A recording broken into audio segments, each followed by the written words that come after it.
నమస్తే. Welcome to our channel. నేను మీ పద్మావతి. ఈ రోజు మనతో పాటు ప్రముఖ ఆధ్యాత్మికవేత్త మరియు వాస్తు జ్యోతిష పండితులు శేషగిరిరావు గారు ఉన్నారు. మరి ఆయనతో మాట్లాడి అసలు మంగళవారంతో కూడిన షష్ఠి గురించి పూర్తి వివరాలు తెలుసుకునే ప్రయత్నం చేద్దాం. మీరు కూడా చూసేయండి. నమస్కారం గురువుగారు. గురువుగారు, అయితే 18th మంగళవారం, అయితే మంగళవారంతో కూడిన షష్ఠి అనేది రావడం జరుగుతుంది. మరి ఈ షష్ఠి రోజు మనం ఏ విధంగా పూజను ఆచరించాలి? అసలు ఏ ప్రసాదాన్ని మనం ఫలహారంగా అర్పించాలి దేవుడికి? అండ్ వన్ మోర్ థింగ్, అసలు ఈరోజు చేయాల్సినవి ఏంటి? చెయ్యకూడని పనులేంటి? తప్పకుండా. మంగళవారం షష్ఠి అనేది షష్ఠీదేవి ఆరాధనకి చాలా విశిష్టమైనది.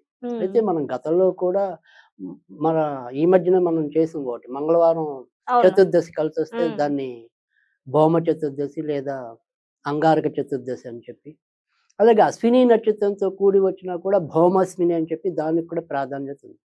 అలా మంగళవారం అమావాస్య వస్తే కనుక ప్రత్యంగరా దేవికి చాలా విశిష్టంగా ఉంటుంది. అయితే ఇప్పుడు మనం ఈ రోజు ఉండే మంగళవారం షష్ఠి అనేది షష్ఠీదేవి వ్రతం చేయడానికి కానీ లేదా షష్ఠీదేవిని ఆరాధించడం కానీ, అసలు ఈ షష్ఠీదేవి ఎవరు అనేది ముందు ఒకసారి. ఈ షష్ఠీదేవి ఎవరు అంటే కనుక మనకి దేవి భాగవతంలో షష్ఠీదేవి గురించి చాలా స్పష్టంగా వివరంగా ఉంటుంది. ఏమిటి అంటే కనుక ఈవిడ సుబ్రహ్మణ్య స్వామి భార్య. సో దేవసేన, వల్లి దేవసేన సహిత సుబ్రహ్మణ్య స్వామి అని చెప్పి మనం అందరం పూజిస్తూ ఉంటాం. అలా సుబ్రహ్మణ్యం యొక్క భార్యల్లో ఈ షష్ఠీదేవి ఒకరు. ఈ షష్ఠీదేవి విశిష్టత ఏంటి అంటే గనక మనకి దేవి భాగవతం బట్టి చెప్పుకుంటే గనక స్వయంభు మనువుకి ప్రియవ్రతుడు అని ఒక పుత్రుడు ఉంటాడు. ఆయన అనేక ఏళ్ళు తపస్సులోనే ఉంటాడు. పెళ్లి పట్ల నిర్లక్ష్యంగా ఉంటాడు. ఇంకా బలవంతంగా మొత్తానికి ఎలాగైతే మాలినీదేవి అనే ఒక ఆవిడతో పెళ్లి చేయటం అనేది ఉంటుంది.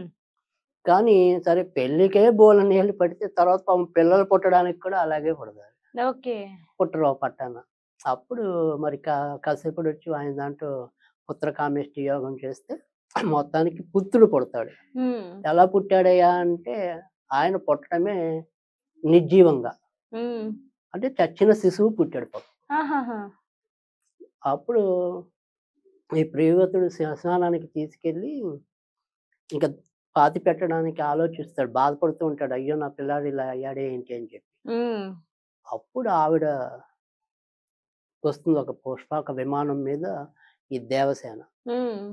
అంటే ఎవరమ్మా నువ్వేంటి ఇలా వచ్చావంటే అప్పుడు షష్ఠీదేవి చెప్తుంది, నేను ప్రకృతి మాతలో 6వ అంశని. అది 6 అంటే షష్ఠి. సో నేను పిల్లల బాలబాలికలు పిల్లలు వీళ్ళందరి దగ్గర నేనే ఉంటాను. ఒక విధంగా చెప్పాలంటే కనుక మీరు జన్మనిచ్చిన వాళ్ళు అసలు తల్లి అనుకోండి, నేను మీ అందరికి పెంపుడు తల్లి లాంటిదాన్ని అంటున్నారు. పెంచిన తల్లి లాగా. అంటే మా తల్లి తర్వాత తల్లి అంతటి ఈవిడే. అందుకని అని చెప్పి మొత్తానికి ఇంక నుంచి నీ రాజ్యంలో నన్ను విస్తృతంగా ఆరాధించు పూజించు అని చెప్పి అప్పుడు ఆ పిల్లాన్ని మళ్ళీ బతికిస్తుంది ఆవిడ. ఆ తర్వాత ఎప్పుడైతే బతికాక తర్వాత ఈవిడ వరం ఇచ్చింది కదా, అలాగే ఆవిడ చెప్పినట్టుగానే మొత్తం అంతా కూడా ఈ షష్ఠీదేవి వ్రతం ఆచరించడం అనేది అప్పటి నుంచి వస్తుంది. ఈ షష్ఠీదేవి వ్రతం ఆచరించడం వల్ల ఏంటంటే చాలా లాభాలు ఉన్నాయి. ఒకటి ఏంటంటే ఇందాక చెప్పుకున్నట్టు అసలు పిల్లలకు ఉండే అన్ని రకాల యొక్క రోగాలు, అంటే ఇప్పుడు మనకి చిన్న చిన్న పిల్లలు ఇలా బాలగ్రహ దోషాలు అంటాం, తర్వాత అల్లరి ఎక్కువ చేస్తూ ఉండటం, తర్వాత ఆడవాళ్ళకి ఋతు సమస్యలు రావటం, ఇలా ఏవన్నా కానీ అవన్నీ కూడా ఈ షష్ఠీదేవి వ్రతాన్ని ఆచరించడం వల్ల, అంటే భార్యాభర్తల మధ్య అనురాగం చిగురించాలన్నా, పిల్లలకు ఉండే అన్ని రకాల అవలక్షణాలు తొలగాలన్నా, అనారోగ్యాలు పోవాలన్నా, భయపడటం బాధపడటం పిల్లలకు దడుచుకోవటం ఇలాంటివి ఏమన్నా కూడా అయిపోవాలన్నా, అంటే షష్ఠీదేవి యొక్క ఆవిడని ఆరాధిస్తే మనకి ఇలాంటివి ఉన్న సమస్యలన్నీ కూడా తొలగించుకోవచ్చు. ఇంకా గ్రహాల్లోకి వచ్చేప్పటికి షష్ఠి అంటేనే అక్కడ మామూలుగా అయితే కుజుడు. సో కుజుడు లోపాలు ఏవైతే మనకి జాతకంలో ఉంటాయి, అంటే కొంతమంది కుజు దోషాలు ఉంటాయి, తర్వాత కొంతమందికి కుజుడు ఇబ్బంది పెడితేనే ఈ కోర్టు సమస్యలు ఇలాంటివన్నీ కూడా వస్తాయి. కనుక ఈ కుజుడిని మనం కనుక నియంత్రణలోకి తీసుకోవాలన్నా, లేక మనకి అనుకూలకంగా మార్చుకోవాలన్నా ఖచ్చితంగా షష్ఠీదేవిని ఆరాధించాలి. సో షష్ఠీదేవిని ఎలా ఆరాధించాలి అంటే కనుక ఒకటి వ్రతం అని ఉంటుంది. అది చేసుకునే వాళ్ళు కనీసం ఈ మంగళవారాలు ఇన్ని మంగళవారాలని చేసుకోవటం. అంటే సాధారణంగా కుజుడి సంఖ్య అనేది 6, 6 మంగళవారాలు చేయటం. లేదా 6 నెలలు చేయటం. ఇలా చేయటం. అంటే ఇప్పుడు ఈ ఏదైతే షష్ఠి అనేది ఎప్పుడు మంగళవారం రావాలని లేదు. కానీ మనం మొదలెట్టుకున్నప్పుడు ఎప్పుడైనా సరే మంగళవారం నాడు మొదలెట్టుకోవటమే. కానీ ఈసారి షష్ఠితో కూడి వచ్చింది కాబట్టి షష్ఠీదేవి ఆరాధన మనం చేస్తున్నాం కాబట్టి ఇది అమిత విశేషమైనది. సో అందుకని ఇది మనకి అన్ని రకాలుగా ఉపయోగపడుతుంది. అంటే మన ఇంట్లో పిల్లలు ఉన్నారు, ఇబ్బంది, అందుకు మంచిది. లేదు భార్యాభర్తల మధ్య గొడవలు అవుతున్నాయి, అందుకు మంచిది. లేదు మనకి కోర్టు సమస్యలు ఉన్నాయి, అందుకు మంచిది. సో ముఖ్యంగా ఆవిడ స్పష్టంగా చెప్తుంది ఆ రోజు ఆ మహారాజుకి, పిల్లలకి బలవర్ధనం నేనే అంటుంది. అంటే బలహీనంగా పుడతారు కొంతమంది, తర్వాత గర్భంలోనే ఎదుగుతూ ఊపిరి ఆగిపోతుండదు. కొంతమందికి పాపం అప్పటికప్పుడు అత్యవసర పరిస్థితుల్లో ఆ శిశువుని అలా తీసేయాల్సి వస్తుంది. సో అలాంటి దోషాలు, సంతాన దోషాలు అంటాం వాటిని. అలాంటి దోషాలు ఉన్నా కూడా ఖచ్చితంగా మనం ఈవిడ్నే ఆరాధించాలి. అందుకని షష్ఠీదేవిని ఆరాధించడం అనేది చాలా ఉపయోగకరమైనది. మనకి సాక్షాత్ దేవి భాగవతంలోనే ఆవిడ గురించి మొత్తం కూడా విశదీకరించడం అనేది కూడా ఉంది. ఇక ఈ షష్ఠీ వ్రతం చేసుకునే వాళ్ళు దాని పద్ధతిలో వాళ్ళు చేసుకుంటారు. కానీ ఈ వ్రతం చేసుకోలేకపోయినా మనం తేలికైన పద్ధతిలో ఏంటంటే గనక ఓం హ్రీం శ్రీం వల్లి దేవసేన సహిత సుబ్రహ్మణ్య స్వామినే నమః. ఓం హ్రీం శ్రీం వల్లి దేవసేన సహిత సుబ్రహ్మణ్య స్వామినే నమః. ఇది ఈ రకంగా 108 సార్లు చదివి ఆవిడికి పొంగలి నివేదన చేయాలి.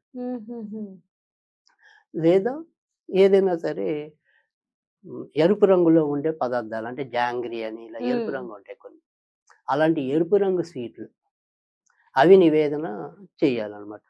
ఇలా ఏదైనా సరే మనం వ్రతం చేసుకోకపోయినా ఇలా 6 మంగళవారాలు సరే. ఆడవాళ్ళకి ఏదైనా సరే ఈ ఋతు సమస్యలు అలాంటివి వచ్చినప్పుడు ఆ వారం వదిలేయచ్చు. కానీ యాజ్ ఎర్లీ యాజ్ పాసిబుల్ కనీసంలో 6 వారాలు అనమాట. మధ్య మధ్యలో మళ్ళీ మొదలెట్టక్కల. వాళ్ళకి ఏదైనా అనుకోని ఇబ్బంది వచ్చినా మళ్ళీ 6 వారాలు చేయక్కల. కానీ ఇప్పుడు ఈ నెలలో ఒక వారం చేసి ఎప్పుడో మళ్ళీ ఇంకో 3 నెలల తర్వాత ఒక వారం చేసి అలా కాదు. ఓకే, చేసాము అంటే కంపల్సరీగా 6 వారాలు ఇంకా అనుకోని ఇబ్బందులు వచ్చినప్పుడు ఆగిపోండి, ఏం ప్రాబ్లం లేదు. కానీ ఏదో ఒక సాగుతో అలా నెలలు సాగదీశారు అనుకోండి, అప్పుడు చేసిన ఫలితం కూడా రాదు. అవును. సో అలా కాకుండా మీరు చక్కగా ఇలా 6 మంగళవారాలు చేసినట్టయితే మనం మొదట్లో చెప్పుకున్న ఏవైతే సమస్యలు ఉన్నాయో అవన్నీ కూడా తీరుతాయి. తర్వాత మనకి దేవి భాగవతం ఉండి ఇంట్లో ఉంటే అందులో షష్ఠీ దేవి యొక్క కవచం ఉంటుంది, స్తోత్రం ఉంటుంది. ఈ 2 చక్కగా నిత్యం పారాయణ చేసే వాళ్ళకి కూడా అనేక రకాల సమస్యల నుంచి బయటపడటం అనేది ఉంటుంది. కనుక మంగళవారం షష్ఠి అనేది చాలా విశిష్టతమైనది. తర్వాత ఈరోజు మనం తప్పకుండా గుర్తుంచుకోవాల్సిన అంశం ఏంటంటే, ఎప్పుడైనా సరే అంటే షష్ఠీదేవి పూజతోనే కాదు, మంగళవారం షష్ఠి కలిసి వచ్చినప్పుడు, అసలు మంగళవారమే మనం అప్పు తీసుకోవటం, అప్పు ఇవ్వటం చేయకూడదు. షష్ఠితో వచ్చిన రోజైతే కనుక అసలు అప్పు తీసుకోకూడదు, అప్పు తీర్చకూడదు కూడా. అంటే అప్పు ఇస్తే తిరిగి డబ్బులు గొడవలు వస్తాయి ఇద్దరికి.